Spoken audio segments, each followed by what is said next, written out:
So a couple of years ago, my now ex-wife was um, manic bipolar. She was going through a serious episode, and she was someone I was very much in love with and cared for deeply, and she had a serious mental illness, and my whole life was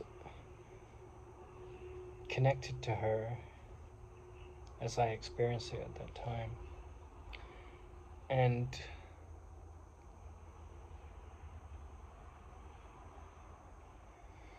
it was tough. I mean, she kind of cut me out as a husband, but didn't ask for a divorce, and went off to sleep with other men.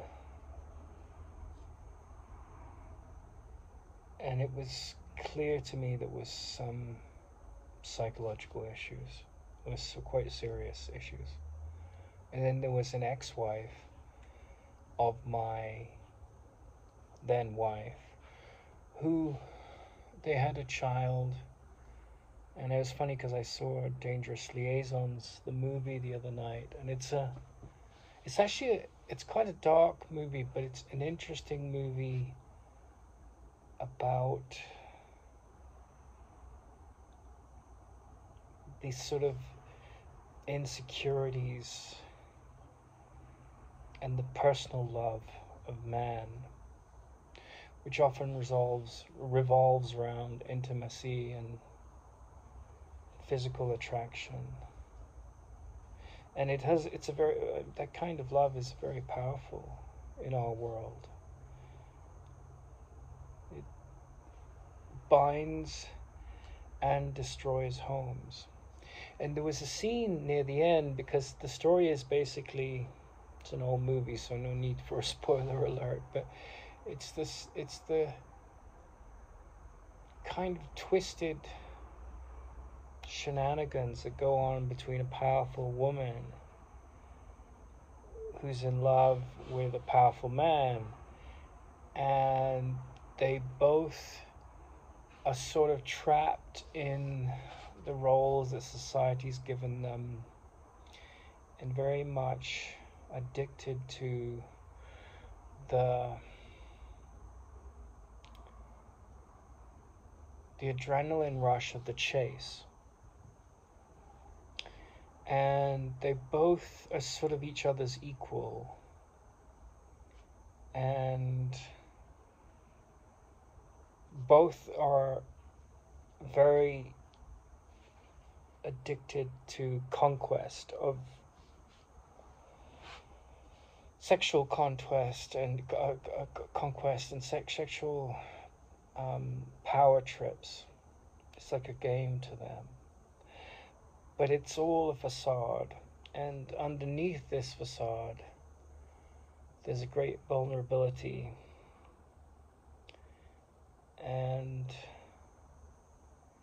she's in love with him, and he has been in love with her, but then there's this woman who's played by Michelle Pfeiffer, and she's a very sort of religious person, and she finds this conflict between her religion and the fact that she falls for this man who's made her secretly a conquest, and it's a competition. But it gets really bitter, and it's all about power trips, of ego power trips. And he manages to woo her, and there's all these complexities, but then this woman that he's sort of in cahoots with to do all these games of conquest and see who's more powerful and move the goalpost to make it more difficult. This woman challenges him to now that he's wooed her, to drop her and to break her heart, and to prove that he's the greatest master at seduction and conquest, and that he can't be trapped by his feelings. But he's in love with her, and his ego, his pride, commits to just drop her like she means nothing to him, and it's an act, and she means a great deal to him. And this sends this lovely woman that he's devoted to over the edge, and she ends up in a hospital bed dying of a broken heart. And there's this scene where he goes to claim his prize, which is to sleep with the woman that had been challenging him to do all these things, and she refuses. And so they go to war. Their egos bitterly fight it out, and no one really wins. He gets killed in a shootout that she arranges, and she gets scarred for life with shame.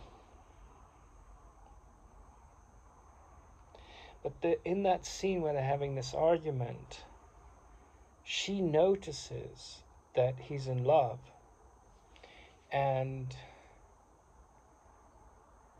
with this woman that, she notices it, and this makes him, like, even though he drops this woman that he's in love with to prove her point, it's a lose-lose for both of them, because she won't consent to sleeping with him because she wanted his, great stallion of a man. It's played by John Malkovich as a young man, to be there in her bed as her one true lover, and everyone else was just entertainment. But she knows, and she says, "I'm a woman. I knew that you were in love with her."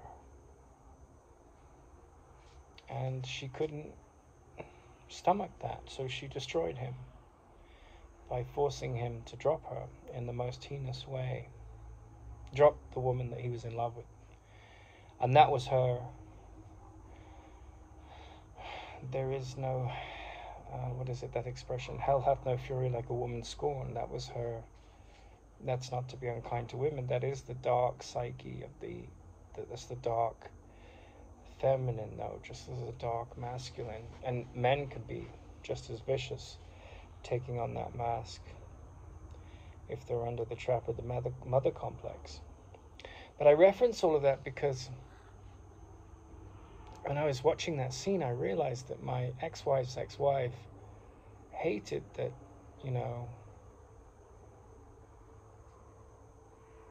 my now ex-wife and I were in love.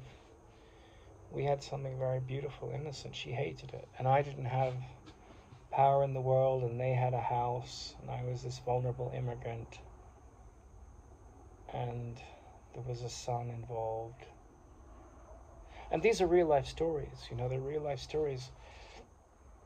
And of course, the politically correct will be like, why talk about these things? You're shaming people. But that's the whole point of this story. If you listen to the full video, there's a lot of wisdom coming through here as I reflect on it in my own experience.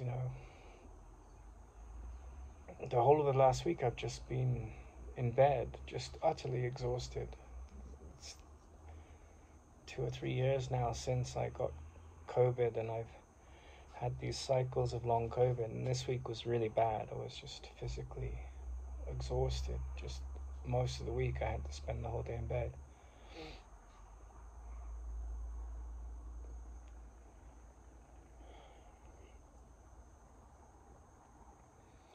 And there's no self-pity in this story, right? Like a woman I spoke to the other day said, "You're so serious, lighten up."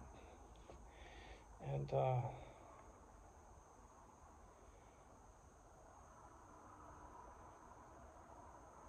we have to remember that everyone in a body is projecting their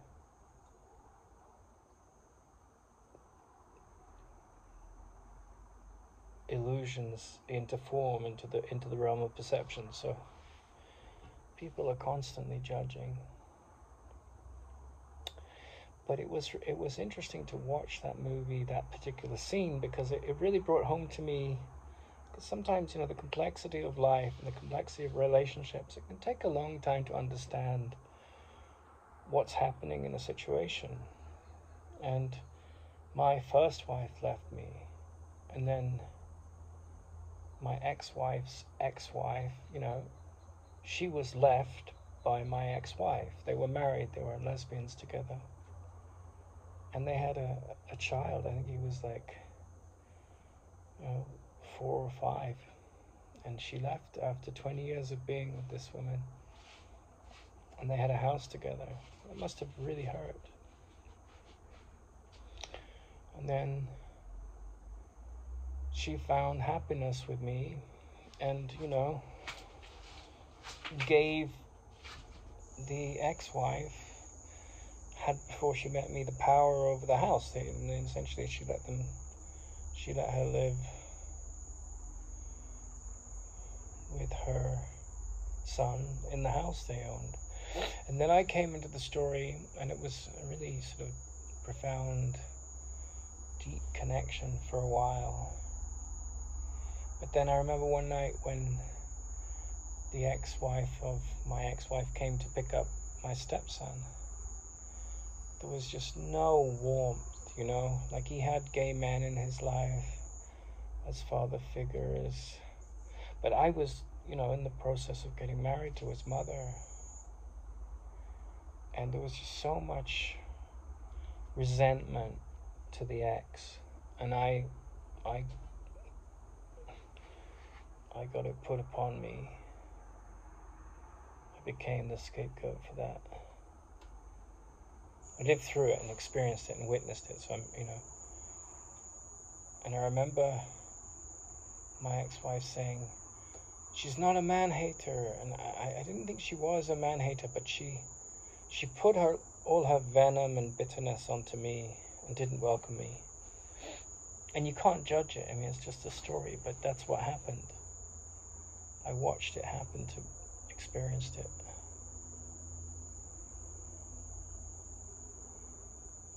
And when I saw the scene in Dangerous Liaisons, it really resonated. It was like, okay, it's like, what will the ego do? I don't want you to be happy. I'll pretend that I want you to be happy, but I'll make all these judgments. And if I don't know myself, I will self-sabotage, and I will sabotage others as well. And that's the game plan of the ego, to keep the drama going. And I remember early on in our relationship, my ex-wife and I, we were walking down the street and we were holding hands and we were so in love. And that wasn't there in my ex-wife's relationship. It was just kind of, there wasn't that tenderness and that, openness. And I remember feeling the scorn of the look of the ex-wife as we walked that way. And it was dark and sad and sorrowful and jealous and bitter, but not to judge it. And the scene in Dangerous Liaisons talks about how women can see what that kind of love, when it's buoyant and happy and real and robust, is. And it doesn't, they know it's real.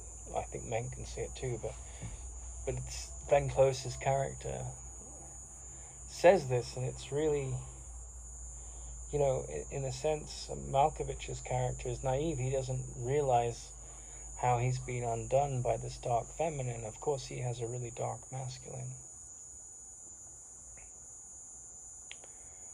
So I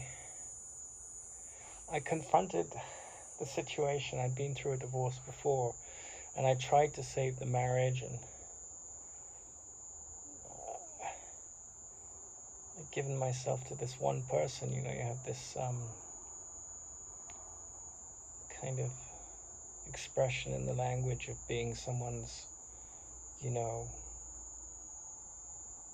forever friend or something, and I think we romanticize the idea of that.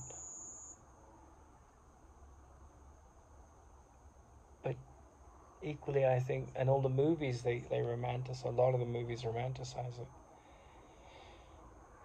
But I don't fall for that trap anymore, in the sense that I'm not bitter or, averse to having a serious long-term relationship in the future. But I've seen how many relationships that go long-term are so bitter, and that tenderness is often lost or buried in a whole ocean of grievances. And I tried to hold on, I tried to be there for the relationship. But she'd left the building. I mean, she went and slept with a lot of other men, she took a lot of drugs, she was trying to hold down a job. Her son, who was, the apple of her eye, and he of his, she of his, was caught in this dark vortex. And I went to see her father to talk about the situation, because I really cared. He was the last person that I could kind of reach out to, because she was skating on very thin ice, and she ended up in a mental health institution. Her mother had been diagnosed as schizophrenic, and this was the first time I'd been around manic bipolar, and it was quite a ordeal.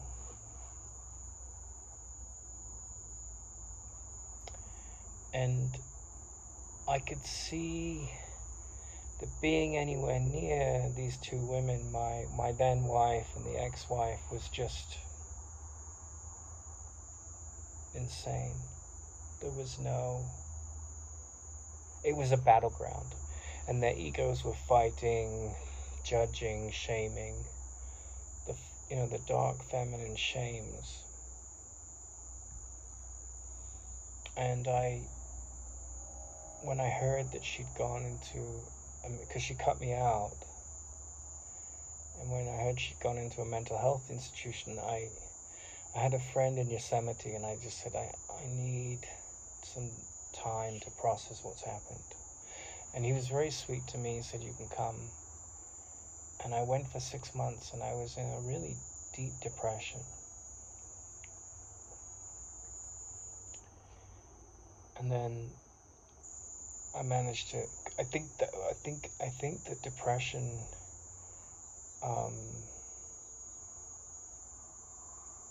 there's this expression, depressure. So it's a place where you go to sort of drop the pressure on the mind. And I think that we often judge people who are depressed, and we often try and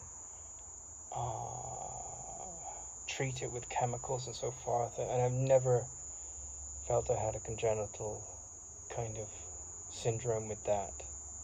The world can be a tough place. There can be a lot of psychotic people in it. So my approach has been like, when you're hit by a windfall like that, this is a trial that you have to work through. And from the Course in Miracles perspective, it's like this unconscious guilt coming up to be healed and cleansed. It's got nothing to do with the outside story. That's just a catalyst for it. So I went and spent 6 months, and it took me, a long time to get through that. And when I say a long time, it didn't just last 6 months, but that was very useful. I just kind of was able to drop out from the world for 6 months. He had this gig where he'd go down to a farmer's market with all these volunteers that came, and we'd collect all the throwaway fruit, and there's a lot of it that was good, and then we'd go back up from the valley below Yosemite, and we'd go back up into the mountain, and on his ranch, we'd sift through it, and we had most of the food that we needed. And I paused my business, and I took care of my need to process what was going on. And then, because my green card was still processing, and that was very complicated, I made a decision to go south to a friend near Los Angeles, and I just turned up, and he took me in. He was a student of the Course in Miracles, and actually helped fight to get the copyright lifted. So he could see that I had gotten a job to begin with in Yosemite, but then as I was going into town to get some groceries on the first day of my job, my van went off the road in black ice. I was new to that kind of country, high country life, you know, and it was 9 o'clock in the morning, or 8:45, and 15 minutes later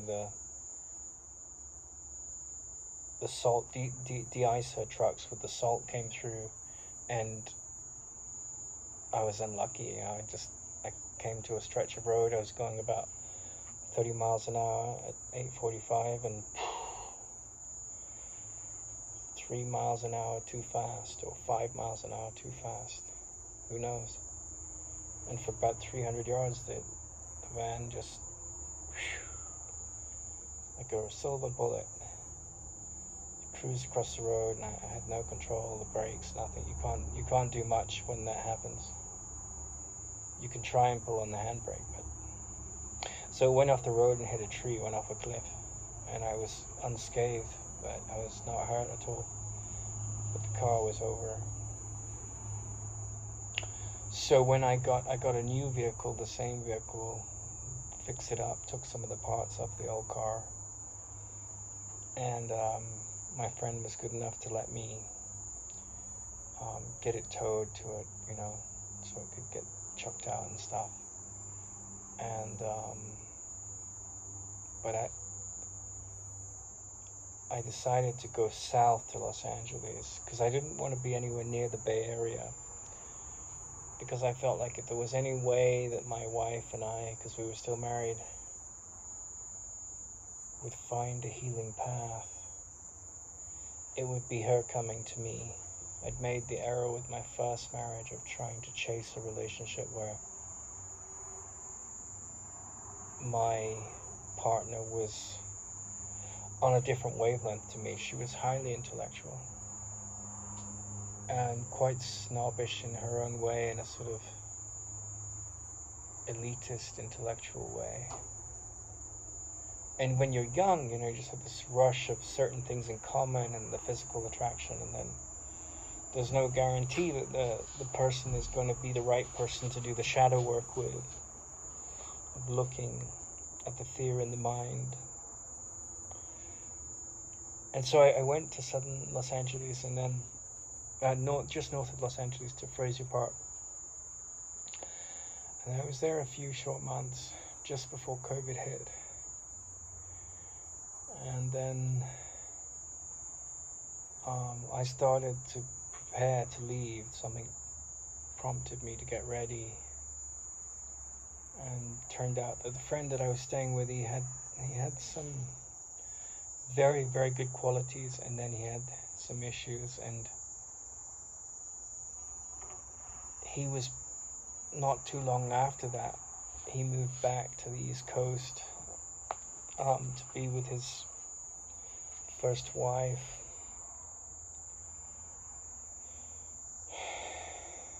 And I liked a lot of qualities of that man. He was very seriously interested in. He was a sort of countercultural figure. His name was Ted Poppy, and he had a lot of. He kind of was a mix of like passion for the Grateful Dead and music and marijuana and the counterculture, and then he was kind of this East Coast diehard American New Yorker, larger than life, and he was a very big man. He had some kind of physical illness that made him quite large. and there was some, I think he knew about a physical illness that he had, and he was handling it.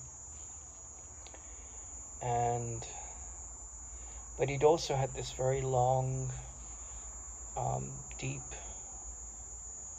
journey with the Course in Miracles, and that's when our great bond was over. But there came a sort of point, he had a friend there called Mark, and he had a lot of good qualities too, but it's interesting because, you know, this expression, to get a rise out of someone, someone that's mastered the Course in Miracles, you'll never get a rise out of them. And there was a teacher of the Course called the Master Teacher that ran the, there was an academy in I think it was in Wisconsin. And I think it was called the Endeavor Academy, something like this. And I have had friends that were related to it. And one of his styles of teaching the Course in Miracles was trying to get a rise out of people, to bring their stuff up. And so Ted and Mark would tag team to try and get me to swallow the bait, which I always thought was kind of a strange approach, but on reflection I can see it was just, you know, part of my journey of growing.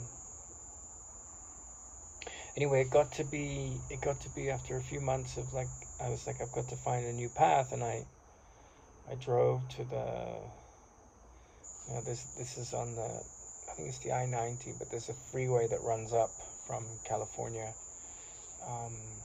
Southern California to Northern California, and this is kind of the last stop after LA. It's like 50 miles north of LA, and it's a strange town. It's like there's the gas station stop down the road, and it's in this national park, and this is not too far away from where the Scientology folks have their retreat place, and it's surrounded by this kind of desert / high pine, you know, pine forest national park, and Joshua Tree is in one direction, and then there's a road up to Santa Barbara.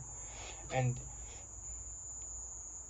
there's actually a movie, a strange cult movie called Fraser Park set there, and it's a strange mix of sort of right-wing redneck police types, kind of that mix, and then hippies, and it's high country, so there's snow, and it's very different to LA, and it's very much like a sort of small town Hollywood movie, small town, you know. It's got that kind of vibe, but it's the most, I think they have the highest rate of violence from police towards potential criminals or criminals in the country. So it's this weird mix, and there's a lot of people that grow weed up there, and it has a nice library. But there was a night where it was time to go, and I told Ted I was leaving, and I drove down to LA, and I drove down to the gas station, and I had a van, and I slept in the van, and then a friend in LA, I called him, and he managed to arrange for me to take over this property. And this was like 3 weeks, 4 weeks, 5 weeks into this mass hysteria that had gripped the global media about COVID. And I never thought I'd get it. And within 2 weeks I had it, and it lasted for 3 weeks acutely, and then 8 months. And so there was a lot of alone time in this garden in Altadena, this beautiful part of LA, and I was very happy. It was like a mixture of Latino, black, Asian, white, quite affluent, cultured area, and then also this kind of more rogue element that had gangs. It was just like a whole mixture of like, it was a very interesting part of Los Angeles, and quite elitist in some ways. And I got to know some people there quite well over the time I was there, and it was the LA that I loved in a way, because it was like this rich mix of, you know, the animation world, the scientific world, education, the affluence, and the artistry of the streets, you know, the graffiti and all of this. And I took care of this property. I cleaned it up, and it gave me a home, and through my friend that connected me. But then I had to handle a lot of sickness of the body. And I remember my ex-wife, well, she was my wife still, and she called me one day out of the blue, and she said, "I love you." And that was a hard thing to hear, and a pleasant thing to hear at the same time, because, you know, I'd moved around the world from my life, essentially in India, to be with her. I'd closed down my apartment there.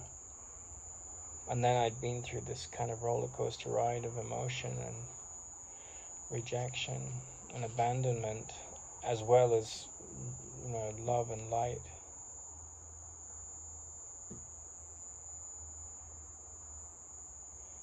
And she was still manic. She was still like completely,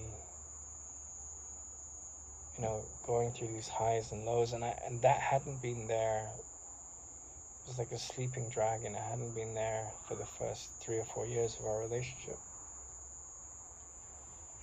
But there had been this build-up of pressure and tension, and a lot of judgment and difficulty with her ex.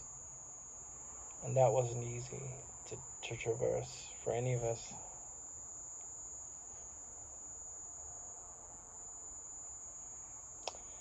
And then the lady that had inherited the property, who's since died of cancer, she was a dentist, very successful dentist, a refugee from Syria.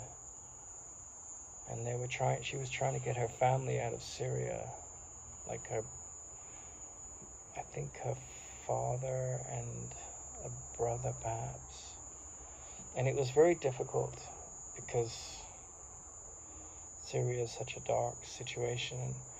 I have friends that know President Biden, and I have friends that, you know, through my relationship with Tara Singh, that knew one of the top civil liberties lawyers in America, and I was friends with him. And so I was doing what I could to help this lady with her travails, with her challenges. And I was working to take care of her property without pay while I waited for my green card to process. And I was trying to manage or reconcile the psychosis of my ex-wife, or then wife. I was still open to coming back together with her. But then there was the wounds to my ego. And it was like, you know, I'd been cheated on a number of times, I'd been left by the wayside. So I thought, well, I think unconsciously I thought, well, if we have a child, you know, or more than one child, that will bind us and it will be a healing. But that was perhaps a midlife crisis of my own, wanting that. Well, not so much wanting it, but projecting that as a solution. There's nothing wrong with wanting a child.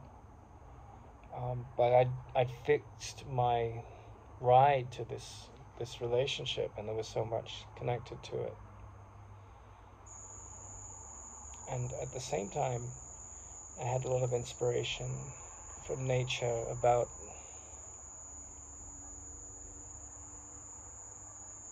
science. So it was a real crucible moment. Like, the sense of a crucible is that things get compounded there. So it was definitely a profound situation and a challenging one, you know. And this lady that owned the property, she had let me live there for 18 months, and I'd worked very, very hard. And then, you know, I had the internet in my name, and I hadn't done anything wrong. The only thing that I'd said that is I'd like my ex-wife to visit, or my wife to visit at the time, because I was open to rescuing the relationship.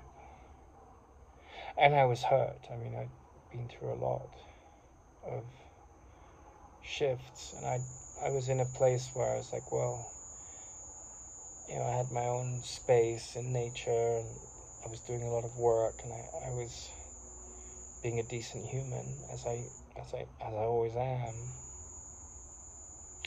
But this woman didn't like the fact that I was trying to fix the relationship with my wife, you know. She resented that for some reason. I think she was somewhat attracted to me in a certain level because of my intelligence and connections and interest in spiritual matters. But I wasn't attracted to her. I found her and her money and her... I found her... I was married. I was a married man. So I was doing the right thing as I experienced it to save the marriage. And I think she just got... her control trip came in, and she tried to kick me out, and she had no right to do it. Like, there was no way you could do that under COVID. There were laws passed to protect tenants.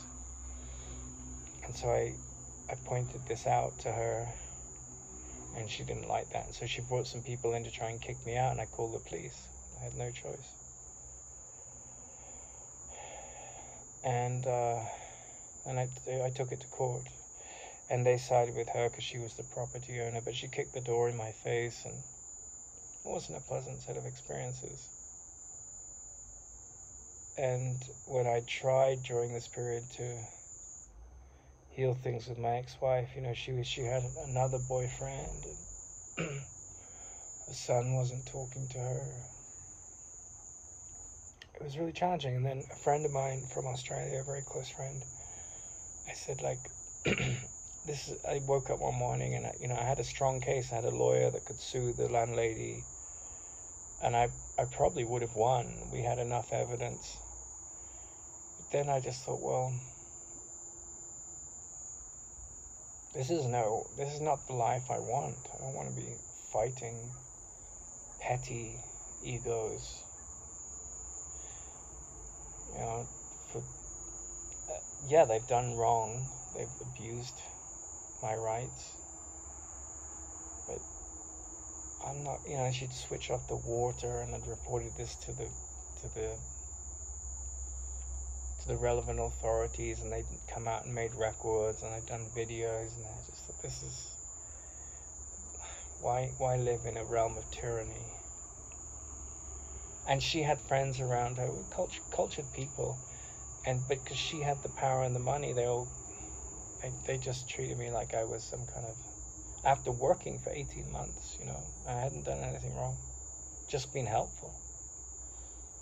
But that's what egos do. They want scapegoats. So this friend from Australia, he arranged for me to go and volunteer at a retreat center in Hawaii.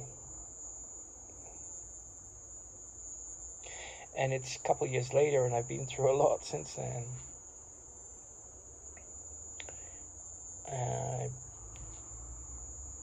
I got so sick when the long COVID came back in Hawaii. I moved from Maui after a few months to Oahu, and I recognized what I was up against, and I felt I needed, health-wise, because the chronic fatigue that comes and hasn't completely healed yet, I knew, oh God, it's come back, you know, and I just felt I need a support system, and I had certain signs to go home. So, to my family. So I did. And it's been about 3 years where it's, you know, come in cycles. There has been a few months where it's gone, and I've gotten my energy back, and then it comes back for 3 or 4 months, or has. That's been the cycle. But one of the things that sickness does in this way is it just humbles you. On a certain level, it can be quite frightening if you're not a serious student of mind training, you know. It can be quite frightening, the unknowns of the future, and the weakness and the dependence that you have to cultivate to get through it, on the right help to support you.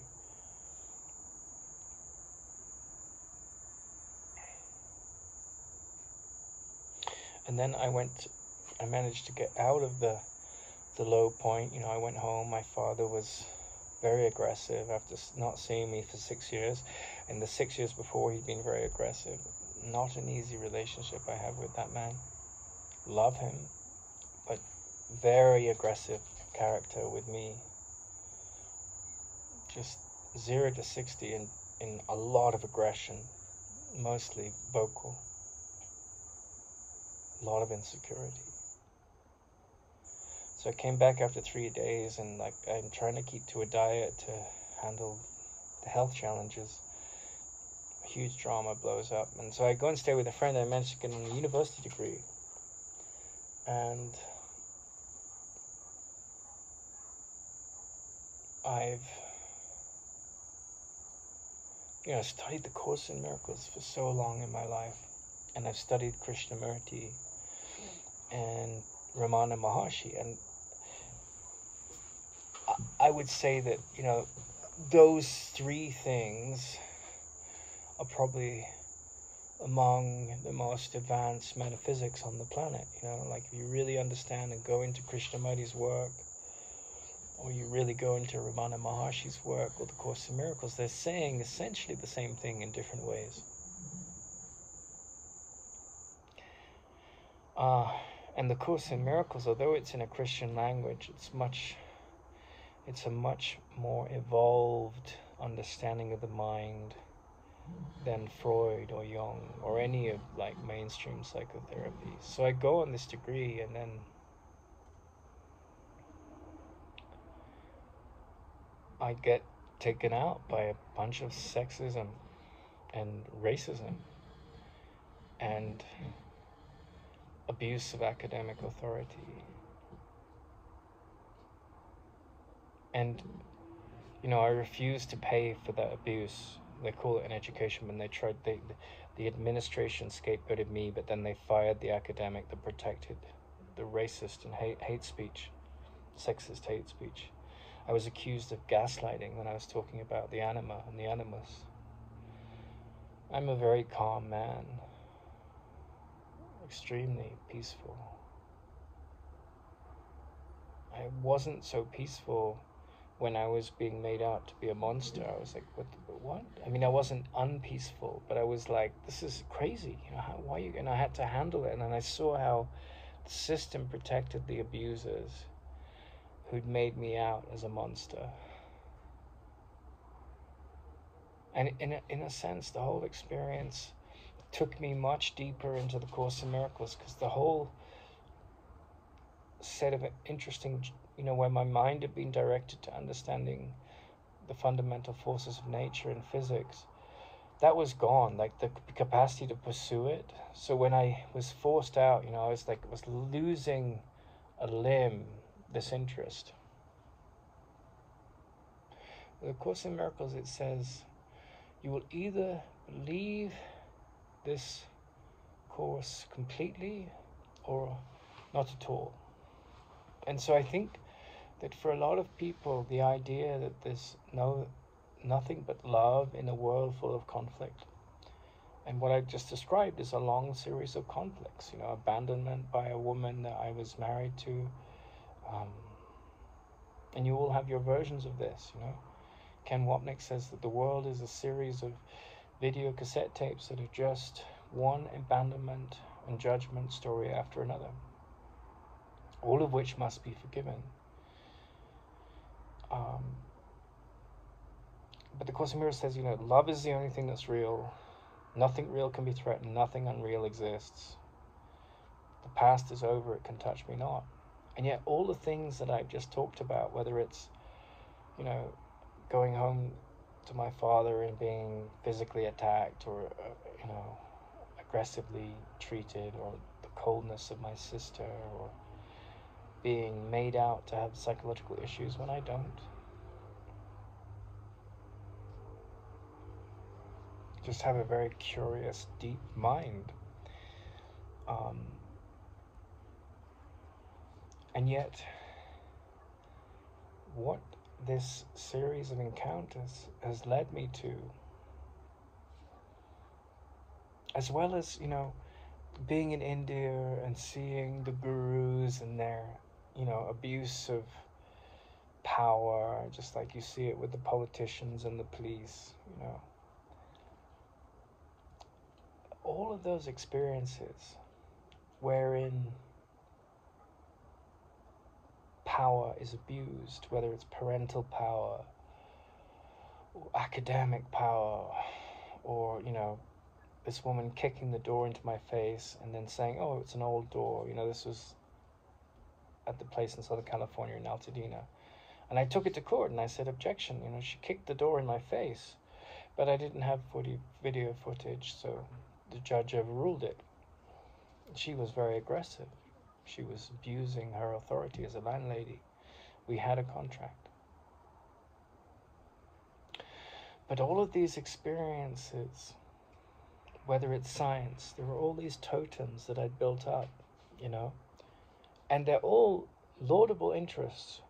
An interest in a happy marriage, an interest in a better world in terms of the economy of fuel, and an interest in healing, in a degree in psychotherapy. Everywhere I went in the last 3 years, I was confronted with physical illness because of the COVID, long COVID. I was confronted with, you know, emotional challenges because of going through a very challenging divorce with a very difficult story, and then challenges with my family. There's a whole litany of them. And one could easily get depressed from all of this, like the university protected the academic who abused her authority and supported sexist hate speech and false weaponized victimhoods and prejudice and pettiness and sort of insecurity and sexism in the most blatant way, you know. And when I reported it in a very civilized manner, I was scapegoated. Oh, he's a difficult person. And, you know, you have all of these self-help gurus, and they have this delusion often that, you know, life is going to be really easy when you follow their formula and everything's going to be okay. And I always say, well, yeah, what about Jesus? You know, like, you know, he's nailed to a cross, put a crown of thorns on his head, and killed in the most horrendous way. And he says, forgive them, for they know not what they do. So I don't think that anyone that studies the Course in Miracles is going to have an identical journey. And it may be full of a lot of physical and psychological challenges on the outside. But the miracle is a shift in perception. And it says in the Course in Miracles, every situation, every unfolding, every event is actually for your highest good. And then you think, well, some of those chronic things happen in the world. How can that be for your highest good? Well, if your ego interprets those things, then you're going to stall your movement forward. But it's still for your highest good, because you've got to see through the shadows and embrace the light. And there's a story that connects, a couple of stories that connects all I've said so far that I want to relate to. But I watched a documentary this week about this man who he spent some time in Hawaii, and then he settles in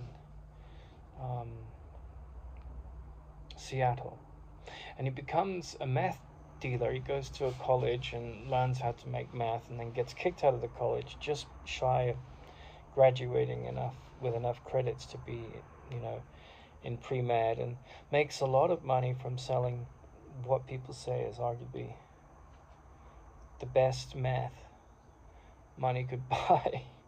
And then his friend, because his father was a minister, and his friend, I think he grew up in California.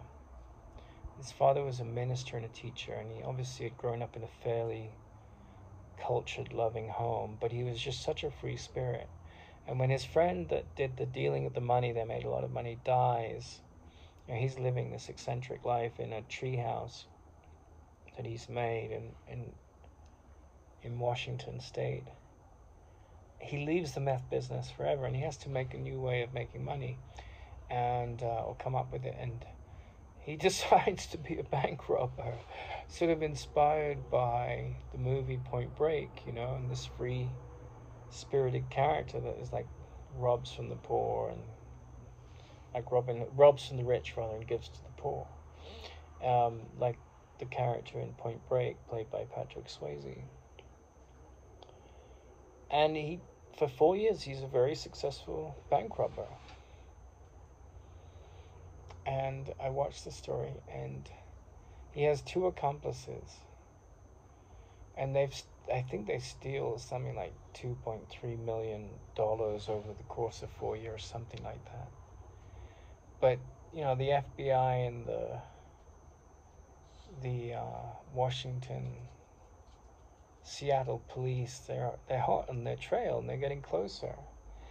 Anyway, they make this plan to do their final heist, and of course that's when they get caught. And they get tracked because there's traces in the money that they know about, and they're trying to throw them away. But the police catch up with them, I think among the police of the FBI, and there's this shootout, and the van they're in gets sprayed with bullets, and the guy who's known as Hollywood, the Hollywood Bandit, he escapes for a day, and then the others are taken to hospital and put into prison. And then the next day it's Thanksgiving in America, and this guy's hiding out in a trailer in the back of this old lady's yard, and they call in the police, and he shoots himself in the head. But I tell this story because there's this interesting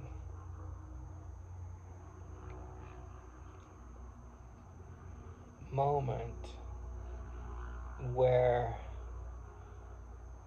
I think the accomplice to this famous bank robber, his name is Steve, and they were very good at bank robbing. He's watching in a sort of like, he's been shot, and there's all these sort of police cars, and they're caught, and his buddy's gotten away, and there's the police cars on one side, and then there's the van on the other. And in the documentary that was made about their heists, How to Rob a Bank, I think it's called, he talks about this very surreal moment where he's between the police who caught him and the van with all this money on the other side of him, and he looks from one to the other, kind of this judicial system that he's about to face, and then the hospital and all the emergencies and stuff, and then this van with $1 million in it, which symbolizes his rebellion and revolution against this kind of Kafkaesque system, And at that time in Seattle, Nirvana had been quite popular and was around, and it was like a grungy time. There was a lot of frustration with big corporate America, and Microsoft was moving in, and all the people that service Microsoft in the place, and Amazon, it was just flooding with money. But these guys were kind of privately revered because they somehow got one over on the system. And I felt it was a really interesting moment, because this guy who's obviously, about to go to jail, I think he went to jail for a good 20 years or something. There were two of them that went to jail. The other guy shot himself in the head when the police came to get him. The leader, a Hollywood character, very attractive, handsome man, just a real kind of free spirit character. Wrote like Jack Kerouac, incredible writer. But just as Jack Kerouac had that kind of like free-spirited, beatnik poetry to him, that restlessness. This guy had the same kind of wild adrenaline need for newness. And I've always found that an interesting thing about humans, because if you look at like our evolutionary history as an ape, and we are apes, we're hominid apes, most of our evolutionary history we've been nomads. So the changing scenery is something we're used to. It's like, that's why I think entertainment is such a demand in our lives. And Pascal says all problems come down to the fact that one man can't sit quietly in a room. And there's a wonderful 1950s documentary, a documentary film that the BBC made with Lawrence van der Post, who was sort of he spoke, I think, 7 languages fluently, and he was a mentor of sorts to King Charles, very charismatic man. But he was out with the BBC making this documentary about the Bushmen, which were one of the last, if there's any of them around, I'm sure there's still a few, but they're nomadic peoples, and they lived in the savannas of Africa. And in the 50s, there were still a few tribes that lived their authentic lives, and the BBC were out there trying to catch them. And in the story that Van der Post tells, he drives several hundred miles to get to a jail where he knows an Afrikaans police officer has put a Bushman in jail for the night, or 2 or 3 nights. And he drives, he takes the whole crew with him to rescue this man, because not once in his life has he slept free of the vision of the horizon. And now he's in a jail, and it's 4 concrete cells. And so there is something in us, in our blood, in our history as bodies, that requires change in scenery. And this robber that was, had lived this clandestine secret life, built this incredible tree house, he kind of captures the imagination. He had this incredible spirit about him, but he was a bank robber.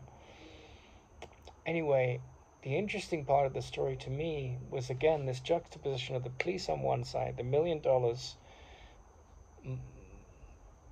in cash stolen from the bank on the other, and his closest friend, or one of his closest friends, there with a bullet in him, having been caught. And he has this vision of divine music coming down into his mind, and he says, we do all of this for money. We fight, and it's just like, it has no meaning.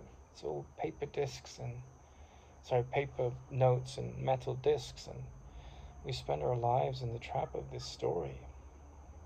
And the futility of that, he's at this, in Jungian psychology, they talk about these peak experiences. They refer to it as the noumena.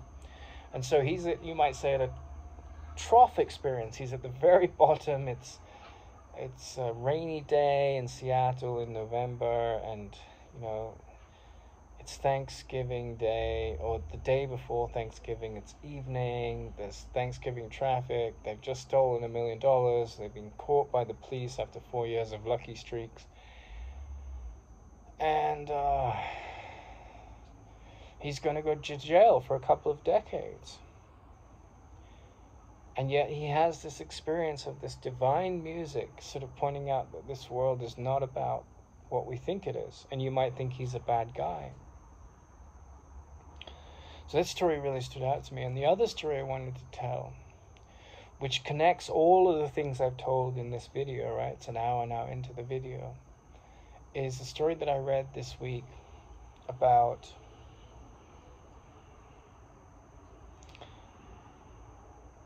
a man who's an old retired teacher, and he's sitting on a bench. And one of his former students comes and sits down by him, and he says, "Oh, nice to see you. It's been many years." And the man says, "Well, what do you do?" And he said, "Well, I'm a teacher."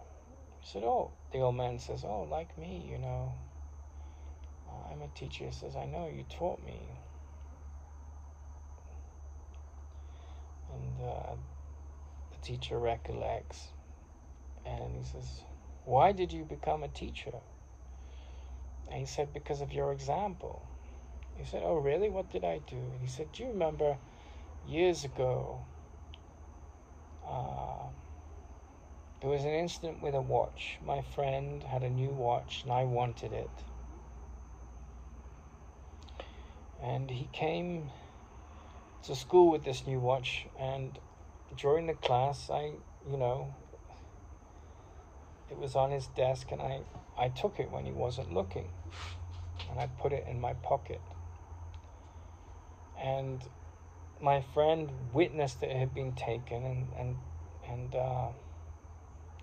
went and told you. And you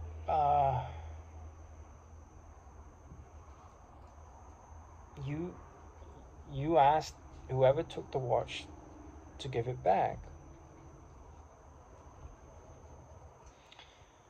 And I didn't want to be shamed. I didn't want to admit it. I both wanted the watch and didn't want to get caught. And so you locked the door and you said, "Look, let's all stand in a circle, and I will walk around the circle. You close your eyes, and I will put my hand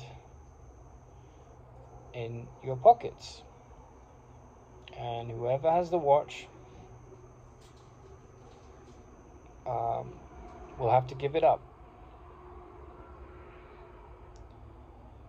And that will be the end of it." And so they all stood in a circle, and this is the young man that's a teacher talking to the old man that's a teacher. He says, "And I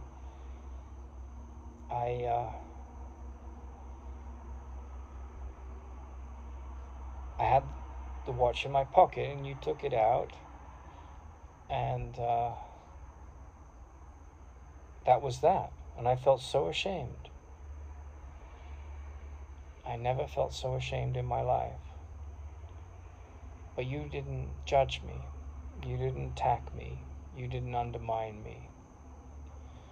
You didn't hold a grievance." And the old man, he turns around and he says, "I remember that. But what you don't know is that my eyes were closed too." And it was such a beautiful story to read it, because the story I've told you tonight about my life in recent years, the sickness, the divorce, abuse by academic teachers that were protected by an administration. And then I'm still handling the repercussions of that. I refuse to pay the loan company. I have to prove it. And I was watching another movie today about a judge that, it's like kind of this sickly sweet story, and, it's got Robert Downey Jr. in it, and his father has stage 4 cancer, which he's hiding from the world, and he's having chemotherapy, and with that comes some dementia and blackout and failing memory and so forth, and other physical challenges.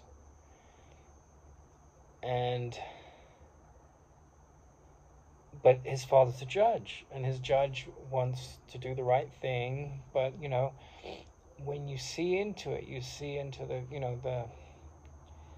shortcomings of the legal system wherever you go in the world. If you've got this power, and America's so powered by the legal lobby, and lawyers, and often there's this parading of what might be justice, but it's all down to how deep your pockets are and how silky smooth and clever the lawyer can be.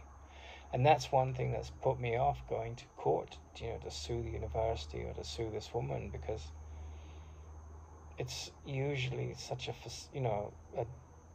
what's the word I'm looking for?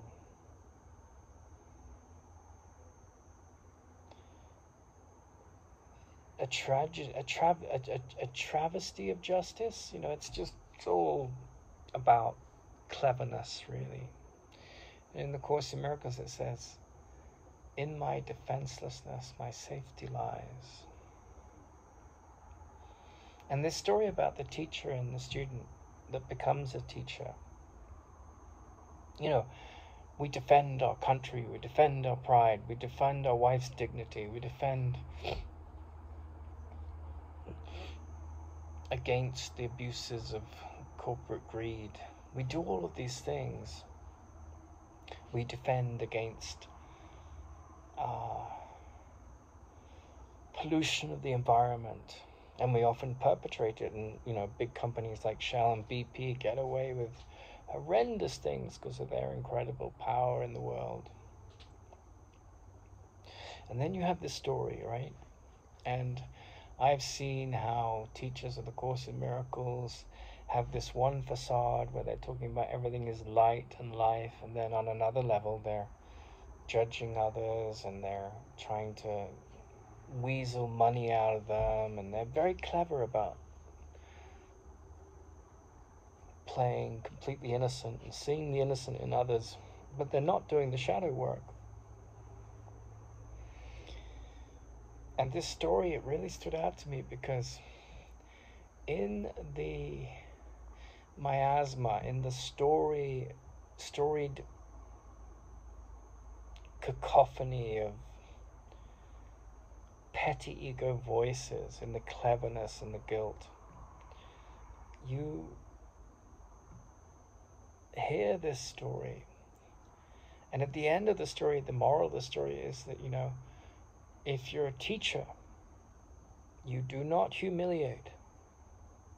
And it really stood out to me because, well, that's okay. That's a great line, it's a lovely line that, this teacher didn't look at the person who took the watch. He didn't accuse him. He just took the watch back with his eyes closed, and he let the class go. The guy got his watch back. Everything was fine. But that is contingent on this young boy having a conscience, that he would embrace his shame. He said, "I was so ashamed." And then he would use that error in his ways as a lesson to not repeat it. And that was the value of the lesson. And the teacher was supportive in that way. But what happens if you don't get caught, you get away with it, and then you go out and steal and do it again and again? Well, that, the teacher's unconditional love in that sense, turning a blind eye to his shortcomings, had a positive outcome. But often people in authority, they they take an inch and then go for the mile, and in a sense you could say that was true of the bank robbers, because for 4 years they were on a running streak, and then they wanted to make their biggest hit ever and get like $15 million. They took an inch, then they took a mile, and they took a lot more, but they got caught. And so while I think that story has a lot of merit of the teacher, I think it's beautiful. I think the essence of yoga is seeing the innocence in all and mastering that, because you're the only one looking. So I can see the innocence in the woman that abused my rights at the retreat center I was helping her set up in California. I can see the innocence in my ex-wife that just completely went off the rails and destroyed our relationship and really created a crater in the ground of her family, a child and her ex-wife.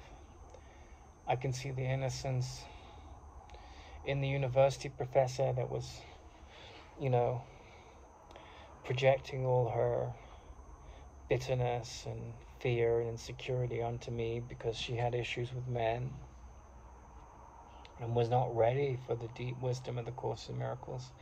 I can see the innocence that of people that judge me for talking about Course in Miracles teachers that are manipulative and get these big followings and at the same time don't do the shadow work. I can see the innocence in all those people. And this mixture of stories that I've told tonight, I feel it really is helpful because, you know, in the Course in Miracles it says, who was Jesus? And he was someone that saw the Christ face in everyone, right? And Alan Watts makes the really humorous and insightful statement, you know,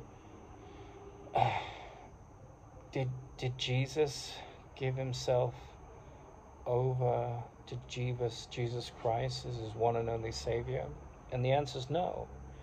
But this is where Jesus just saw what is blessed and real in all. And Ramana Maharshi was definitely of this ilk. You know, he just saw the light in everyone and didn't listen to the lies. But he had no vested interest. He dropped the impersonal.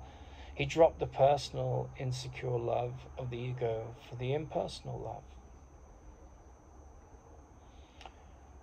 And, you know, when you look at the words Satchitananda, it means truth, deep mind, and bliss. And what it really means is that when the mind at the deepest level of the ocean, there's none of the choppy waves, down there in the depths, you can come in contact with our true nature, which is the ground of our being, where there's no movement. And it is defined by being absolutely true and blissful. And it's a reflection of ourself, God, the Holy Spirit, the man-made world. All of that disappears in the self, because the self is consciousness healed of the illusion of consciousness, meaning that it's like numbers that all fall into zero, and then the zero just, there's nothing left of me, and there's just the self. And the interesting thing around the Aramaic word Christ, it means blessed or anointed. And Ananda means bliss. And so the Christ is this state where there's just joy. And there's no reason for the joy, because to have a reason for joy is to have limitation. I'm bound to, if I don't have this, I don't have joy. But it's the expulsion of all dependency and all insecurity and all limitation and fear. And that's what Christ means. That's what Jesus made contact with. And I find it interesting that we judge all kinds of things. You know, he's a felon, he did this, he's wrong. But you never know when truth's going to come calling. And I found this such a warm story that this guy's stuck, you know, on his own journey. He's obviously quite a free spirit, but he's also a bank robber, you know. And he's been a very successful bank robber, one of the most successful in American history, in the sense that he didn't get caught. And then this divine music comes to play. And, you know, it becomes this big news story and then goes to jail. But he sees that, you know, the meaningless of money. And it reminded me a little bit of the story of the thief on the cross next to Jesus, who, you know, just sees beyond all his digressions, because he's in the company of someone whose mind is so clear. And that mind is like a magnet, because it lifts people.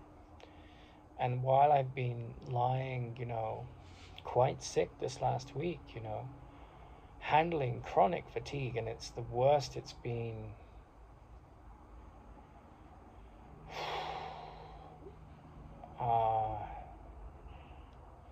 It's the worst it's been since I had COVID acutely for 3 weeks. I've had COVID twice, as far as I'm aware.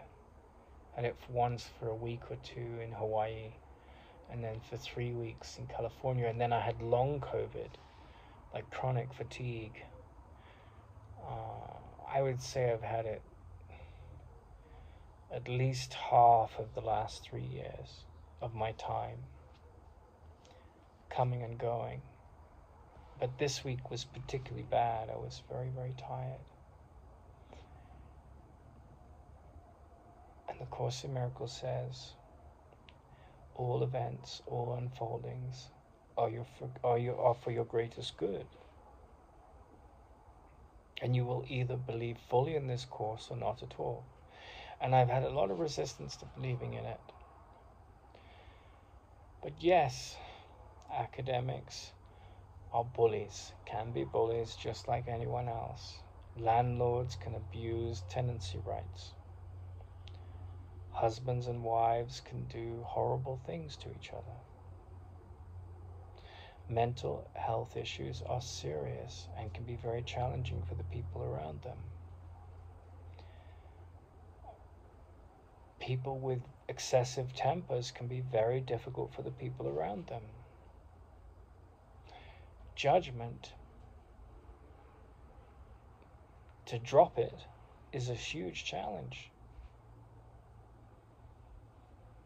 The Course in Miracles says, I am determined to see peace in place of the alternative. So whatever your life story, whether you're someone who's running a spiritual retreat and conning people out of money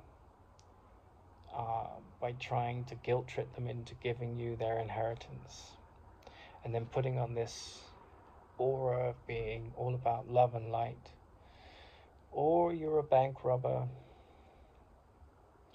or you're a Republican right-winger that looks down on people that support abortion, or you're a liberal that supports abortion and it's all for women's rights, and you're up there on your social media pedestals decrying the heathens, or you're a Russian fighting to reclaim your motherland, or you're a Chinese devoted to beating out the Western culture, or you're a NATO representative that's fighting the good fight.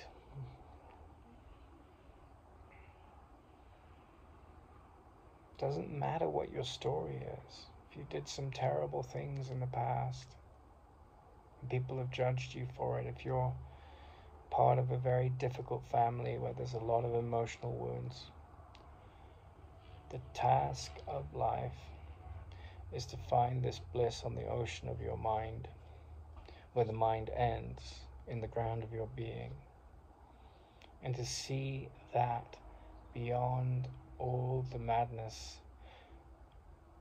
in the world as you see it, and to be like that teacher that just sees the light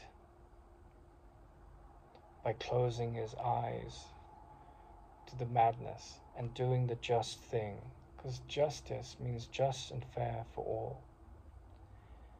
And this is a very challenging thing, because the ego loves to judge. It loves to judge people that are less spiritually evolved than us. It loves to judge fighters on the other side in a war. But in my defenselessness, my safety lies. And if you're really serious to explore the meaning of this, you may have to go through some very great challenges, as I have done in the last few years. I'm not a body. I'm still as God or love created me. Nothing real can be threatened. Nothing unreal exists. So, the course of mastering miracles is a course of shifting our perception, of embracing the light that liberates the darkness in how we see the world, in how we treat others, like the teacher treating those students, including the guy that had stolen the watch.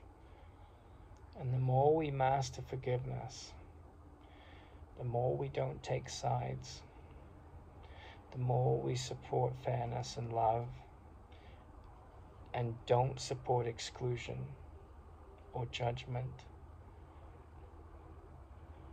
I mean, all my life I've thought that, well, if one of us can let go aggression and end grievance and bitterness. I've had this as a mainframe of knowledge, and knowledge with a capital K, in my mind all my life. Something I've wrestled with, because it's not what nations want or schools want, or to be a good old boy. You've got to beat up the wrong person. And the wrong person we project into form. And beat up could be some intellectual sparring, it could be fisticuffs, it could be a full Third World War, full-blown Third World War. This ego always wants a scapegoat. All my life I've had this awareness. I remember being 16 and thinking, well, if one person can end violence in themselves, then all the armies of the world can be ended. And my mentor, he wrote a book, The Future of Mankind, and one of the things he suggested was get the leading powers of the world to start putting 8%, 10%, 12% of their military budget into humanitarian work for their country and other countries. Make it a policy. And he was inspired in that sense. And maybe those things will come in time, because the more you help and support your neighbor, and not in a way that breeds enemies with other neighbors or distant countries, but really focuses on this sense of union, the less we are Americans and Christians and ideologues in whatever form or other, feminists and chauvinists and masculinists and blah, blah, blah, the more we embrace our humanity and that which transcends the limitations of our humanity, the more sanity flowers. But that's not the agenda of the world. The agenda is me and mine, my philosophy, my ideology, my nationality, my race, my gender, my skin color, all of this, my sexual preference. But spirit is beyond all of this. Our spirit, the human spirit, transcends all of this. It embraces the animal spirit, the plant spirit. It embraces all. It doesn't judge. It adheres to Dharma. You know, the best description I've ever heard of Dharma.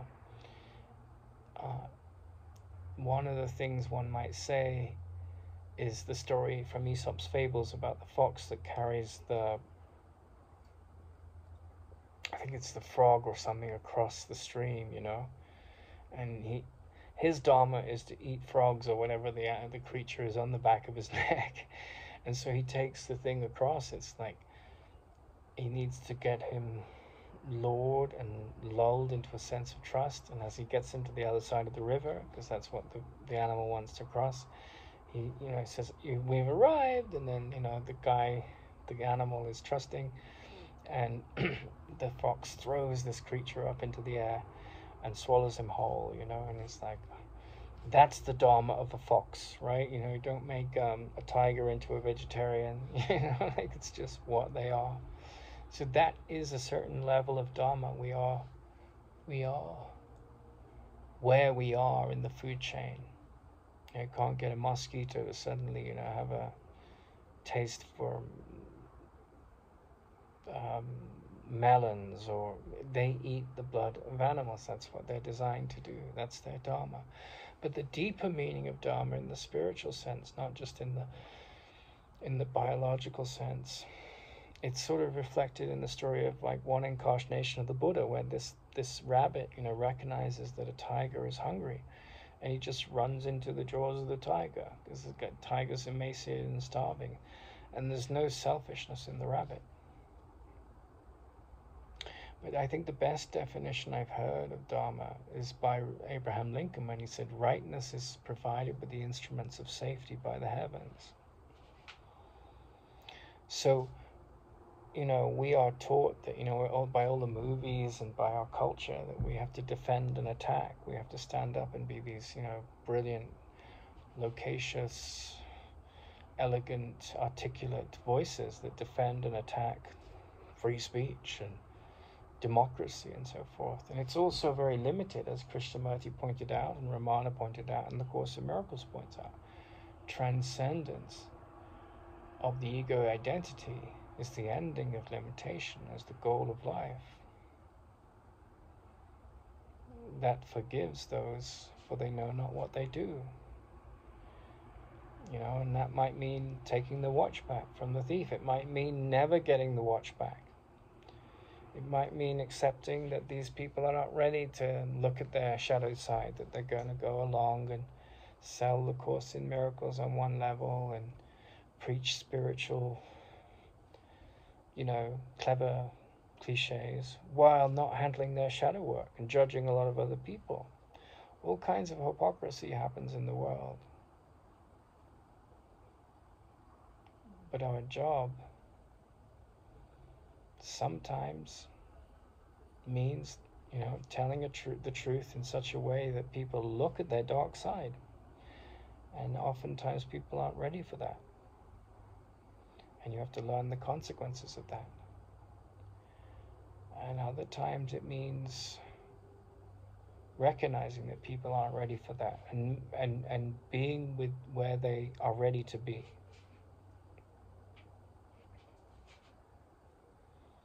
But in my defenselessness, my safety lies. I'm not the body.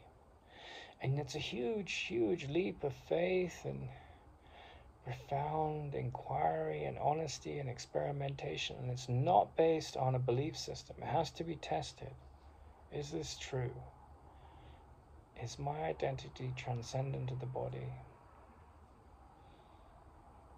Because, sleep, forgetfulness, and death, the ego created all those things and sorrow to hide the bliss of our true nature. So a very advanced teacher of wisdom, they are a mystery to the ways of the world, because the ways of the world, it's what they want it to be, black and white, and, he's bad, she's good, I have enemies, and so forth. And a very advanced teacher, inwardly they have no animosity, no judgment, no fear, no regret, because the past is over.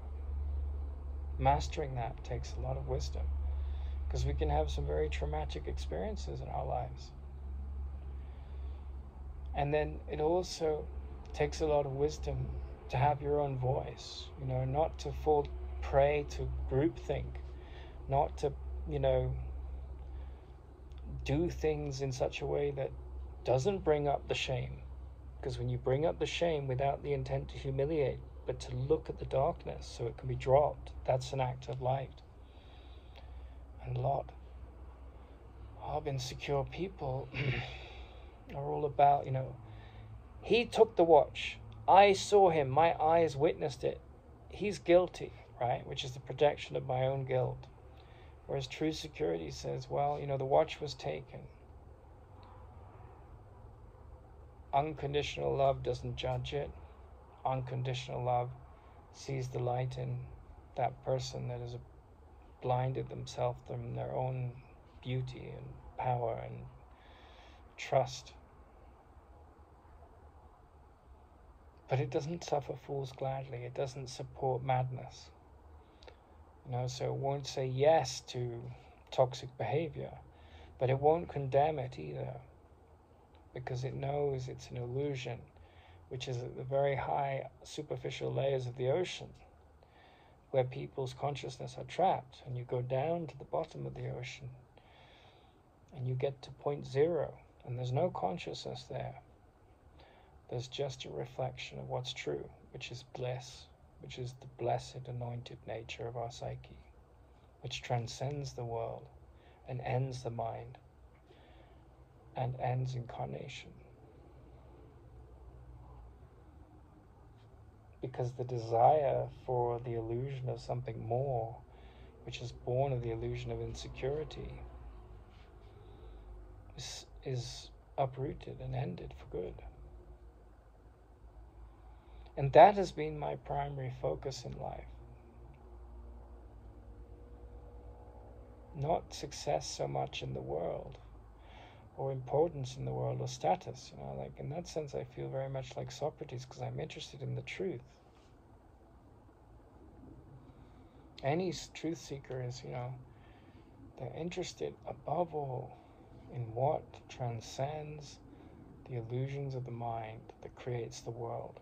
You get to that maturity, and that becomes your primary focus.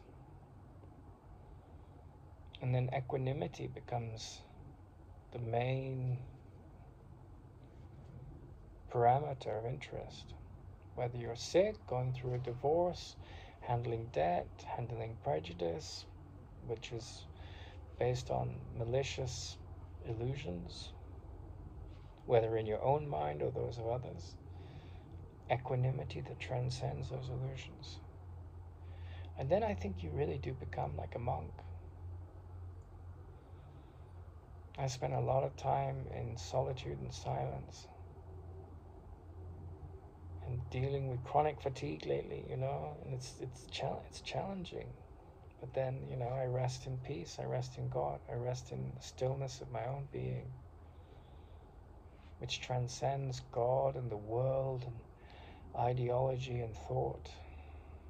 That's what Krishnamurti spent his whole life pointing at. That's what the Course in Miracles is written to point at. That's what Ramana Maharshi came upon and pointed at. And all of them say, don't make me into a teacher. They inspire you to find, like the guy that wouldn't look at the man that took the watch. They, in their own way, inspire you to find your inner teacher, which transcends the illusions of the world, with all its cleverness and success and failure and meaningless judgments.